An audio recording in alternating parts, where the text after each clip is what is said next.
वहाँ पे जैसा हमारे यहाँ जोमेटो है, वहाँ पे एक ऐप है म्यूटेन कुछ करके, यार उनके नाम तो ऐसे ही रहते हैं, उनका येलो कलर का वो है भाई, उसका स्केल इतना बड़ा है, मान लो 5-10 जोमेटो के बराबर है वो, बहुत बड़ा स्केल है। 1-2 कॉफ़ी तो फ्री देता था मैं दिन की, यूँ ही पड़ी रहती थी, क्लेम कर लो, वो दुकान है वहाँ पे जाके ले लो, और बहुत ही तगड़ा स्केल। तो उस पर मैंने जिम पास देखा था, मैं क्या जिम कर लेते हैं कहीं, उसमें थे मैं बीजिंग के आसपास, तो मैंने जिम पास लिया और मैं 1.5-2 किलोमीटर था, मैंने यार पैदल कर चलते हुए चले जाते हैं, वॉक भी हो जाएगी। मैं जिम में गया, अब मैं Alipay से पेमेंट कर सकता हूँ वहाँ पे, तो वो बंदा कहने लगा कि कैश चाहिए, तो मैंने बोला कैश नहीं भाई, मैं Alipay मैं कहाँ से कैश लाऊंगा, और कैश वैसे भी तुम्हारे देश में चलता नहीं, तो कह रहा वीचैट से कर दो, और वीचैट हम कर नहीं सकते, उसमें लोकल सिटीजन की गारंटी चाहिए होती है, तो ऑल चाइनीज पूरे दिन या हर चीज़ वीचैट से करते हैं। हम टूरिस्ट के लिए Alipay बनाया हुआ है, और Alipay क्या बढ़िया ऐप है, आप किसी शॉप पे जाओगे तो उसका एक QR होगा, उसको स्कैन करोगे, वो उसकी पूरी मेन्यू आपकी भाषा में कन्वर्ट कर देगा। लेकिन कॉफ़ी हो कुछ हो, वरना सब चाइनीज़ में रहता है, बट वो मेन्यू कन्वर्ट कर देता है और वहाँ से ऑर्डर करके आप पिकअप भी कर सकते हो। तो मैंने उसको बोला मैं Alipay से कर देता हूँ, तो क्या नहीं वीचैट ऐसा। मैं बोला यार अब मैं क्या कर सकता हूँ, तो उसने बोला ये पास तो नहीं काम करेगा, आपका पास अवेल तभी हो सकता है जब आपके पास वीचैट होगा। मैं ठीक है यार, अब 2 किलोमीटर आए, क्या करें, मैं चल दिया। फिर मैंने वहाँ देखा बोर्ड लगा हुआ था, और ये बात भी एक बंदा आया था अंदर से, उसने ये बात कही, वो Alipay से लेने वाला था मेरा, पता नहीं क्या बात हुई उनकी, उसने मना कर दिया। अब फिर मैंने बोर्ड पे देखा, उसमें घंटे के हिसाब से टाइम लिखा हुआ था कि 1 घंटे का इतना, 2 घंटे का इतना। तो मैंने बोला यार ठीक है मैं ये कर लेता हूँ, मुझे पास अवेल नहीं करना म्यूटेन वाला, मैं अप फ्रंट पे कर देता हूँ Alipay से। तो उसने कहा हाँ ठीक है ये कर दो। तो मैं उसको बस पेमेंट करने वाला था, फिर वो बंदा अंदर से भाग के आया और उसने उसको कुछ बोला, फिर उसने मुझे मना कर दिया कि नहीं आप वीचैट से ही करो, क्योंकि उसको पता था कि मेरे वीचैट नहीं है। अब शायद इंटेंशनली उसने मुझे जिम में एक्सेस नहीं दिया, क्या था वो मुझे नहीं पता, बट वहाँ के थोड़े से यूथ तो ये तो गलत बात है इनकी। थोड़ी अजीब लगा, वो वही चीज़ लगी थी बस, और तो। और आप बता रहे थे कॉमन वॉशरूम भी है, होते हैं वहाँ पे, जहाँ पे लोग आपस में वैसे नहाते हैं, सब दिख रहा होता वो है। जापान में होते हैं, अच्छा, वो जापान का है। ऑनसेन जिसमें नंगे नहाते हैं। क्या हुआ था वहाँ पे एक्सपीरियंस आपका? जापान के ऑनसेन का, जापान में मैं था उसमें, एक माउंट फूजी के आसपास एक गांव है, एक तो मेन वाला है, एक दूसरा है थोड़ा दूर है, वहाँ पर था मैं। तो भाई जब मुझे नहीं नहीं नहीं ऐसी नहीं, ये माउंट फूजी के आसपास नहीं, ये टोक्यो की बात है। टोक्यो में मैं एक हॉस्टल में रुका हुआ था, तो जब मैं पहली बारी भाई हॉस्टल में चेक इन किया, पहले तो हम सुबह फंस गए लव होटल में। वो क्या होता है भाई? अब हमें नहीं पता था भाई ये होता क्या सिस्टम है। वहाँ एक तो सबसे गलत बात है, 3 बजे चेक इन होता है भाई दिन में। मेरी फ्लाइट 2-2:30 बजे आई थी सुबह, मेट्रो चलती है सुबह 5 बजे। तो पहले तो हमने 3 घंटे वेट किया कि मेट्रो चलेगी भाई तब जाएंगे, 8-10 हज़ार ऊबर दिखा रही है, क्यों खर्च करना है, हम तो भाई ट्रैवलर हैं, जितना पैसा बचेगा बचाएंगे। हम पहुँचे मेट्रो लेके हॉस्टल में, 7 बजे हम पहुँच गए थे। अब भाई और 12 घंटे का ले ओवर था मेरा वियतनाम में, तो मेरे को तकरीबन 24 घंटे से भी ज़्यादा हो चुके थे चले हुए, और मैं पूरा ऐसा नींद में था कि अब तो बस पैसे ले लो मैं सोऊंगा। मैं हॉस्टल में पहुंचा, उसने बोला भाई 3 बजे चेक इन है तुम्हारा। मैंने यार 3 बजे तो नहीं रुका जाएगा, 7 बज रहे मैं तो बेहोश हो जाऊंगा, और फिर पूरा दिन खराब है, 3 बजे सोऊंगा तो उठूंगा कैसे। मैंने बोला एक काम कर, मैं तुझको पैसे देता हूँ और तू मेरा रूम दे दे। कहता नहीं भाई, मना ही कर दिया, और मुझे लग रहा मैं इसको समझा नहीं पा रहा हूँ। मैंने बोला मैं तेरे को आज का भी पैसे देता हूँ, 5,000 है ना तेरे, पर मुझे रूम दे दे। कहता नहीं 3 बजे ही दूंगा। 3 बजे ही दूंगा मैं। यार ये बात तेरी समझ नहीं आ रही। ठीक है मैंने लगेज रखा, मैं चल दिया, मैं गली में ढूंढता हूँ कोई। तो यार वहाँ पे ना एक होटल था वो लाल सा, तो मैं तो यही देख रहा था रूम्स अवेलेबल। अब उसमें मैं गया तो वहाँ पे क्या था कि वहाँ बटन लगे हुए थे 401, 402, 403, और उनकी फ़ोटो लगी हुई थी और वो नीचे बटन थे। अब मुझे लगा कि यार इन्होंने वो बताए हुए हैं कि रूम ऐसे ऐसे हैं, 402 वाला उसमें पैसे भी लिखे हुए थे नीचे। ठीक है यार ये कर लेते हैं, ठीक है 4-5 हज़ार का पड़ रहा है, सो जाएंगे अपना। मैं वहाँ चिल्ला रहा हूँ खड़े होकर, कोई नहीं था। मैं कौन है, एनीबडी देयर, कोई नहीं आए भाई। लॉन्ड्री वाला आए, मुझे देख के चला जाए। मैं उसको बोला बुला दे भाई किसी को। थोड़ी देर में बराबर में ही रूम, मेरे गेट था, गेट खोल के बंदा बाहर आ गया। साला मैं इतनी देर से चिल्ला रहा हूँ, तो कहता कुछ पे जाना है। मैंने कहा ये 402 दबा दे। इसने 402 दबाया, मैंने पैसे करा, यूँ बोलने लगा रूम पे जाओ। ठीक है भाई चलते हैं, हम रूम पे चले गए। मैंने जैसे ही रूम खोला भाई, उस रूम में तो जंजीरें पड़ी हुई है, बेड पे जंजीरें हैं, और मशीन अंदर घुसते ही एक मशीन लगी हुई है, तो वो मशीन चालू हो गई एकदम से, कि अब बटन दबाओ आपके पैसे कट जाएंगे और ये रूम एक्टिवेट हो जाएगा।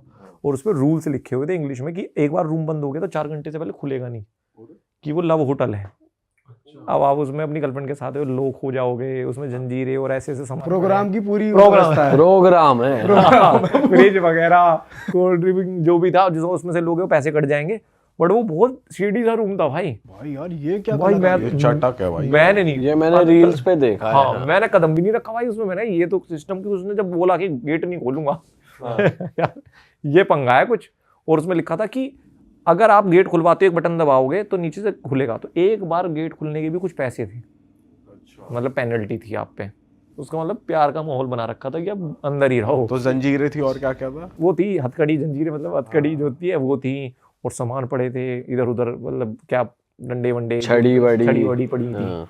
तो पूरा सिस्टम था भाई मैंने कहा यार ये क्या हो रहा है सुबह सुबह मेरे साथ में। मैं भाग लिया वहां से नीचे। तो मैंने उसको बोला लिफ्ट, कह रहा लिफ्ट भी नहीं चलती, लिफ्ट नीचे से ही ऊपर आ सकती है और जब आपका टाइम होगा तभी एक्टिवेट होगी। तो वो लॉन्ड्री वाला, जबरदस्ती रहो यहाँ। लव होटल का मतलब कंसेप्ट यही होगा। तो लॉन्ड्री वाला एक छोटी सी सीढ़ी से जा रहा था, तो मुझे बोला कि भाई हट भाई मुझे जान दे, मैं चला गया उससे। तो फिर उसके बराबर में एक होटल मैंने लिया भाई, उसने 7,000 का दिया मुझे 5-6 घंटे का। बढ़िया होटल था। मैं भाई सो टेंशन नहीं, इतनी मड़क नहीं ले सकते, बन गए ट्रैवलर जितना बनना है। सो के उठा मैं, तो भाई मैं नहाने का हिसाब पूछा तो उसने बोला वी हैव ऑनसेन। भाई होता होगा कुछ ऑनसेन बोनसेन। होटल में नहीं थे नहाने वहाने का? होटल में ही जिसमें था। उसने बोला कि आपका जो है लड़कियों का 3rd फ्लोर पे है, लड़कों का 4th फ्लोर पे है, बट हमारे पास ऑनसेन है। रूम में बाथरूम्स नहीं थे? नहीं रूम में नहीं था, हम हॉस्टल में थे ना। अच्छा। तो ठीक है भाई 4th फ्लोर पे चले जाएंगे लड़कों का। भाई मैं जाके देखा तो ये वॉश बेसिन है और अंदर एक इतना बड़ा रूम है ये, और इसमें नंगे नंगे लौंडे खड़े हैं 5-10। यार ये क्या हिसाब है भाई, पूरे नंगे नहा रहे हैं ये तो सारे। तो फिर मैंने थोड़ा ऑनसेन के बारे में पढ़ा, तो ऑनसेन की इनकी क्या टेक्निक होती है कि सब नंगे नहाते हैं और ये जमाने में बहुत कॉमन चीज़ है। इसका मेन चीज़ क्या है, एक पूल होगा उसमें 40 डिग्री टेम्परेचर पे गर्म पानी होता है, वो आपकी यहाँ तक होता है, तो आपको उसमें बैठना होता है। तो वो कहते हैं कि वो पानी जो है ना आपकी बॉडी की सारी गंदगी निकाल देता है, डिटॉक्स कर देता है। ये हमारे आयुर्वेदा में भी है ये तरीका, वाकई में काम करता है ये। तो भाई ठीक है, बट यार हम नंगे कैसे नहा ले भाई किसी के साथ? और भाई मेरे को बड़ा अजीब लगे। और वो लोग बिल्कुल भी हंसी मजाक नहीं, कुछ नहीं, वो स्ट्रेट फेस पे नहा रहे हैं प्रॉपर। ऐसे बराबर से निकल जा रहा भाई मेरे बराबर से, मैं यूं बच रहा हूँ ये क्या है। तो ठीक है, मैं देख रहा हूँ दिन में कब टाइम मिलेगा मुझे खाली मिल जाए। अब नहाना तो है ही भाई, बाहर निकलना है। तो मैंने देखा 2-4 बार चक्कर काटे उसके, मुझे वो खाली मिल गया कि अब ये 2-3 बजे तक नहा लेंगे, 4 बजे के बाद कौन नहा रहा है। मैं गया भाई, मैं नहाया वाया, कपड़े उपड़े, उसमें बाहर ही है, उसमें इतना बड़ा वो लगा रहता है पोस्टर कि अगर आप इसके अंदर कपड़ों में गए तो आप पे पेनल्टी लगेगी, तो कपड़े में नहीं जा सकते कच्चे बच्चे में। तो भाई मैं चला गया, मैं नहाया वाया, नहा के एकदम से मैं ऑनसेन में कूद गया।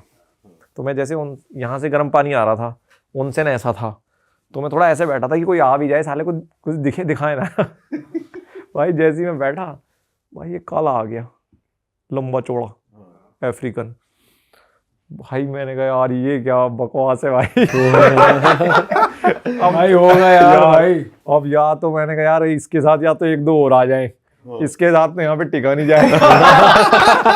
अब दिमाग 2 तरीके से चल रहा है। अब मैं बैठा हूँ भाई, और वो आके साला ऐसे, ये भाई बैठा है ना, ऐसे बैठ गया भाई, इस तरफ में मुंह करके, हाँ ऐसे चौड़े में।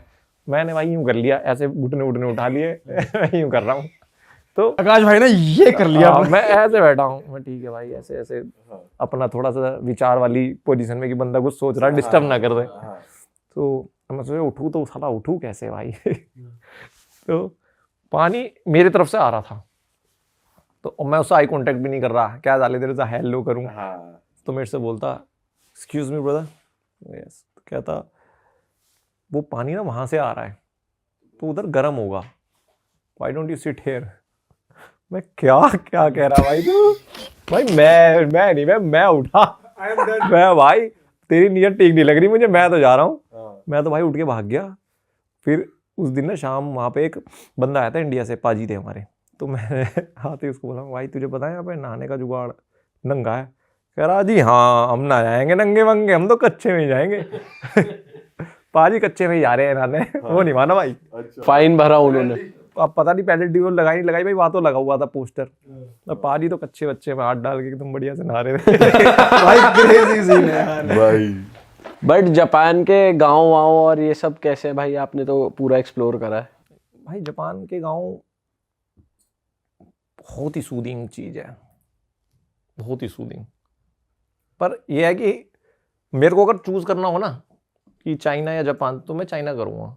उसका रीज़न है वो मेरी तरह बदतमीज से हैं थोड़े, मतलब वो वहाँ रिलेटेबल लगेंगे यार कि थोड़ा कुछ तो हो रहा है। वो बहुत ही अच्छे हैं यार जापान के, बहुत ही अच्छे हैं। मतलब वो शायद वो शांति थोड़े दिन में बोरियत बन जाए। और वहाँ जैसे आप चाइना में थे तो पीछे टिकटॉक फुल वॉल्यूम चल रहा है, जापान में तो लोग बात करने पे भी ऑफेंड हो जाते हैं। हाँ भाई वो हो जाते हैं, तो मतलब वहाँ पे तो बहुत ही, उसके म्यूजियम में गया था मैं, हिरोशिमा के, जो नहीं है हिरोशिमा नागासाकी का जो एटम बम फटा था, उसके म्यूजियम में समझने की भाई कैसे कैसे हुआ था उस दिन। ऐसा होता कि पिन भी फेंक दो ना तो आवाज आ जाए। मुझे व्लॉग करना, मैं कैमरा लेके खड़ा हूँ, क्या बोलूँ क्या भाई, बोला ही नहीं गया वहाँ पे, क्या बोलता मैं, या तो कोई बोल रहा हो भाई कैमरा बस बोलते रहो, बाद में वॉइस ओवर कर देंगे। वो बहुत अलग है यार। भाई जापान की ऐसी ऐसी रीलें भी आ रही है कि एक बंदा वाइट सॉक्स पहन के चल रहा है, थोड़ी देर बाद उतारता है कि देखो अब भी वाइट है। एक और आ रही है कि वहाँ डस्टबिन्स नहीं मिलेंगे आपको, पब्लिक में डस्टबिन्स नहीं है, लोग अपने सब साथ ही कैरी करते हैं। तो ऐसा सच में है? डस्टबिन तो भाई नहीं है, और ये मुझे नहीं लगता कोई अच्छी बात है। हाँ यार ये तो बेकार बात है यार, किसी के पास कुछ irritate हो गया था ट्रैश भाई। हो। अब मान लो हमें नहीं फेंकना है तो मैं कितना फेंक रख लूंगा, कॉफी का तो कुछ हो। अब 7-11 रहेगा तो उसके अंदर तो आप डस्टबिन उसी के अंदर है, कॉफी पी के वहीं फेंक सकते हो। अगर कॉफी लेके निकल गए तो आप होटल तक लेके जाओ अपनी,